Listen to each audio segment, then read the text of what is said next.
हमारी कहानी पसंद आई होगी। कहानी पसंद आई है तो वीडियो को लाइक करें, चैनल पर नए हैं तो चैनल को सब्सक्राइब करें और हाँ, नोटिफिकेशन बेल को ज़रूर दबाएं ताकि अगली अपडेट सबसे पहले आपको मिले। मैंने एक झटके से आंखें खोली तो अपने आप को इस हाल में देखकर बहुत हैरान रह गई। कमरे में वो माहौल और मेरे सामने खड़ा वो आदमी जिस कदर आराम से नजर आ रहा था, मेरे होशो हवास मेरा साथ छोड़ चुके थे। फिर मैंने एक सवाल किया और उसने मुझे हैरान कर डाला। जो वो मेरे साथ करना चाहता था, मैं उसको वो सब करने की इजाज़त नहीं दे सकती थी, पर मैं उसको रोक भी नहीं सकती थी। मैंने देखा मेरे दोनों हाथ और पाँव बंधे हुए थे। मैंने उसको देखा और कहा कि मुझे जाने दो, पर वो रहम के मूड में नहीं लग रहा था। मेरा नाम शीतल है, मेरी उम्र 20 साल है और मैं दिखने में बहुत ही खूबसूरत थी। जो कोई भी मुझे देखता बस देखता ही रह जाता। और मेरी 2 और कजिन्स चचेरी बहनें भी थीं। हम एक ही घर में रहते थे। वो दोनों मेरी चाची की बेटियां थीं। हमारे घर में कोई मर्द नहीं था, सिर्फ एक कजिन था जो शहर में काम करता था और वही मेरा मंगेतर भी था। घर में सिर्फ हम औरतें ही रहते थे, इसीलिए हम खुद ही अपने लिए कमाते थे। गरीबी ने कुछ पढ़ने ही नहीं दिया। बस लोगों की शादी ब्याह में हम गाने बजाने का काम करते थे। हम लोगों को नाचने वाली भी कहते थे। दूसरों की खुशियों में खुश होने वाले लोग थे और यही हमारे लिए हमारी रोजी रोटी भी थी।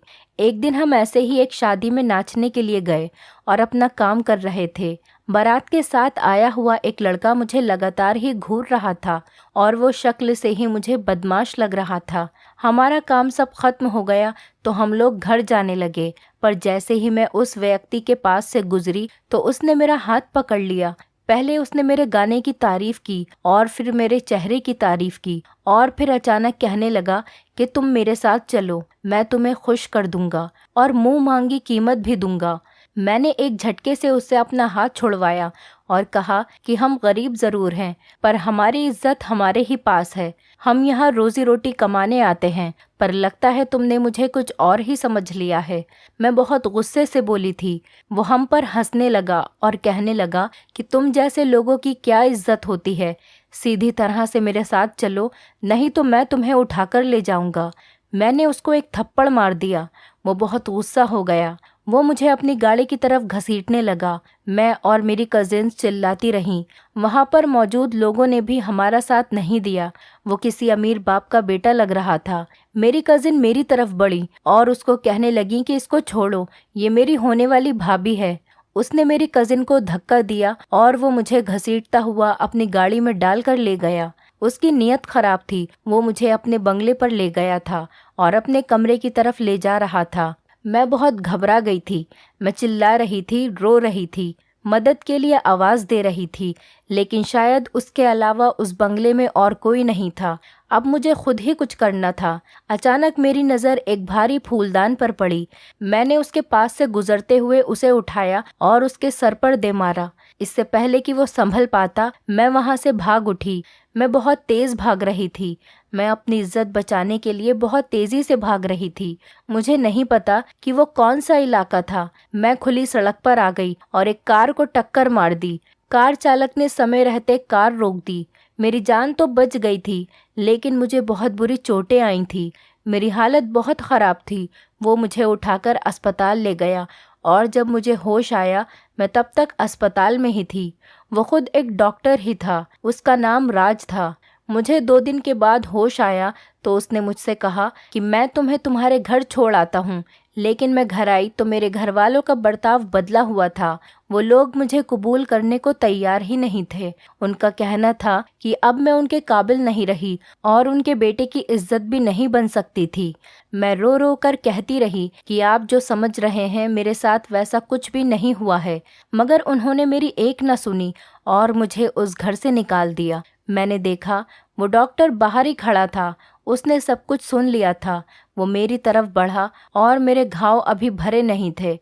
मैं चक्कर खाकर गिर गई थी। वो मुझे वहाँ से अपने घर ले आया। उसका घर बहुत बड़ा और खूबसूरत था।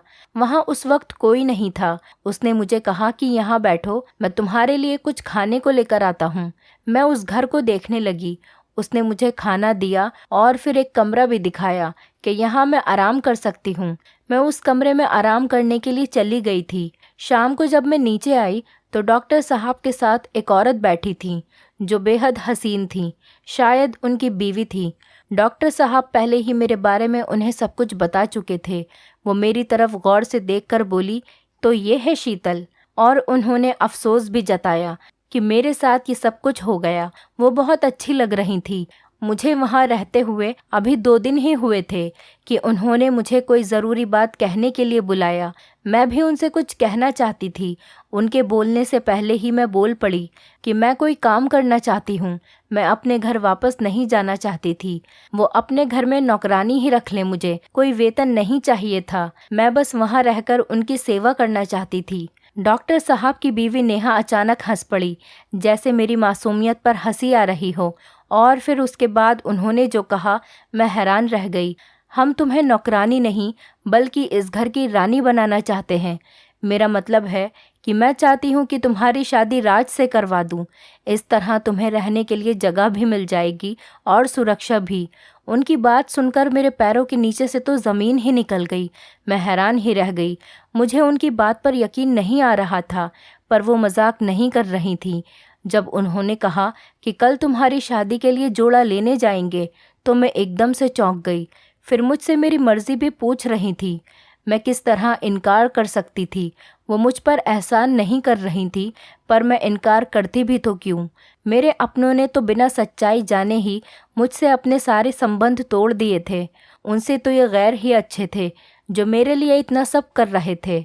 मैं बहुत खुश थी। 1 हफ्ते के अंदर ही मेरी शादी राज से हो गई। अब मैं और नेहा दोनों ही उसकी बीवियां थीं और हम तीनों बहुत खुश थे। एक रात मेरी आंख शोर पर खुली। मैं नीचे आई तो सामने का मंजर देखकर हैरान ही रह गई। नेहा बेहोश पड़ी थी और राज उसको होश में लाने की कोशिश कर रहे थे। मेरे पूछने पर उन्होंने बताया कि पैर फिसलने से बेहोश हो गई है। उनकी हालत बहुत बुरी थी। उन्हें एम्बुलेंस में डाला और अस्पताल ले गए और मुझे साथ जाने से मना कर दिया। मैं काफ़ी देर परेशान रही। नेहा अगले ही दिन घर आ गई और अब काफ़ी बेहतर लग रही थी। कुछ दिन बाद हम एक होटल गए। राज की कॉल आई तो वो बाहर चला गया। मैंने नेहा से पूछा, नेहा एक बात तो बताओ, आप इतनी खूबसूरत हो, आपके पास सब कुछ है, इतना अच्छा जीवन साथी है। मैंने देखा था वो कैसे आपके लिए परेशान हो रहे थे, फिर आपने कैसे इतनी आसानी से उनको मेरे साथ बांट लिया। क्या आपको कोई औलाद का मसला है? मैंने बहुत सावधानी से ये सवाल किया था। वो 2 पल के लिए सोच में पड़ गई, फिर बोली, नहीं नहीं, ऐसी कोई दिक्कत नहीं है। बस मैं ऐसे ही सोचती हूँ कि इस समाज में लड़कियों पर अत्याचार बढ़ते ही जा रहे हैं। अगर उस रात मैं तुम्हें शरण नहीं देती तो तुम कहाँ जाती? अगर मैं तुम्हारी शादी राज से नहीं करवाती तो फिर तुम्हारा क्या होता? मैंने तुम्हारी शादी राज से इसीलिए करवाई ताकि तुम्हारा घर बस जाए और तुम्हें सुरक्षा मिल जाए, और तुम्हें भी तो पनाह की ज़रूरत थी। नेहा ने बहुत प्यार से मुझे समझाया था। मेरे दिल में उनकी इज्जत और भी बढ़ गई थी, मगर मैं हैरान भी थी कि आजकल की दुनिया में ऐसे भी लोग बसते थे। मैं एक दिन किचन में खाना बना रही थी कि मेरी उंगली कट गई और खून निकलने लगा। घाव ज़्यादा गहरा था, खून रुकने का नाम ही नहीं ले रहा था। नेहा ने ये मंजर देखा तो वो बिखर सी गई। कहने लगी कि कितनी बार कहा है कि किचन का काम मत किया करो। तुम इस घर की नौकरानी नहीं हो, पर तुम्हें तो जैसे काम करने की बीमारी है। देखो कितना खून निकल रहा है। जानती हो खून कितना कीमती है, पर तुम्हारी मोटी अकल में तो कोई बात आती ही नहीं है। नेहा बहुत फिक्र कर रही थी कि मुझे बुरी तरह डांटने लगी। वो उसी समय मुझे हॉस्पिटल ले गई। राज भी बहुत परेशान हो गया था। मैं रात भर यही सोचती रही कि इन दोनों को मेरी इतनी फिक्र क्यों है, मेरे लिए इतना सब कुछ क्यों कर रहे हैं। कहीं इनको मुझसे कोई मतलब तो नहीं, पर मैं उनको क्या ही दे सकती थी। मेरे पास था ही क्या देने के लिए। मैं तो एक आम सी लड़की थी। फिर मेरी ज़रा सी तकलीफ़ पर ही इतना परेशान क्यों हो जाते थे। ये फ़िक्र ज़रूरत से ज़्यादा ही बढ़ गई थी और अब इन दोनों का व्यवहार मेरे दिमाग में सवाल पैदा कर रहा था। फिर एक रात मैंने देखा कि राज कमरे में नहीं थे। मैं उनको देखने के लिए नीचे आई। मेरा कमरा ऊपर था और नेहा का कमरा नीचे था। शायद नेहा के साथ थे। उनके कमरे की लाइट भी खुली हुई थी।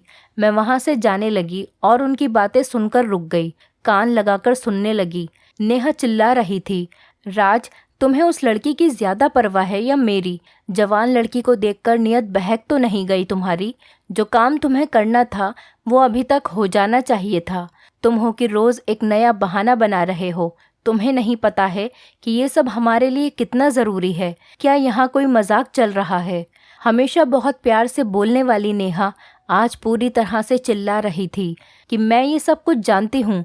देखो, इसको मैंने अकेले नहीं करना है, इसको भी तो ठीक होना है। कितना बड़ा एक्सीडेंट हुआ था इसका। इसके शरीर की हालत इस काम के लिए ठीक नहीं थी। राज गुस्से में था। नेहा कहने लगी कि तुम जल्दी करो और अपना ये काम पूरा करो। ये ड्रामे मुझे समझ नहीं आ रहे थे। किसकी बात कर रहे थे? वहाँ से उल्टे पैर वापस लौट आई। सारी रात यही सोचती रही कि वो दोनों क्यों इतना गुस्सा हो रहे थे। इस बात को 2 दिन गुजर गए थे। एक सुबह मुझे मेरी तबीयत कुछ ख़राब लगने लगी।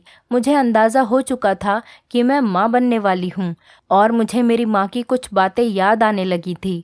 मैं बैठी हुई आराम कर रही थी कि राज कमरे में आया और कहने लगा कि नेहा अपनी किसी मित्र की शादी में गई है, इसीलिए वो मुझे कहीं घुमाने के लिए लेकर जाना चाहता है। मुझे भी कोई ज़रूरी बात करनी थी। मौका अच्छा था। मैं खुशी खुशी तैयार हो गई और हम दोनों घर से निकल पड़े। रास्ते में मैंने राज से अपनी मोहब्बत का इजहार किया और कहा कि मैं तुम्हारे साथ बहुत खुश हूँ। तुमने मुझे एक नई ज़िंदगी दी है। तुम बहुत अच्छे इंसान हो और एक बहुत अच्छे पति भी। राज ने मेरी बात का कोई जवाब नहीं दिया। वो कुछ परेशान था। वो मेरे लिए एक जूस का गिलास लाया जो हमने समुंदर के किनारे बैठकर पिया। जूस पीने के बाद मुझे इतना याद है कि मेरा सर चकराना शुरू हो गया था। उस दिन मेरे पति राज ने 24 घंटे तक एक ऐसा काम किया कि मैं हॉस्पिटल पहुंच गई। मैंने एक झटके से आंखें खोली तो अपने आप को इस हाल में देखकर हैरान रह गई। वो अस्पताल का कमरा था। मुझे अस्पताल के कपड़े पहनाए गए थे और मुझे कई मशीनों से जोड़कर रखा था। वो कमरा, वो माहौल और मेरे सामने खड़ा राज इस कदर आराम से नज़र आ रहा था। मेरे होश उड़ गए थे।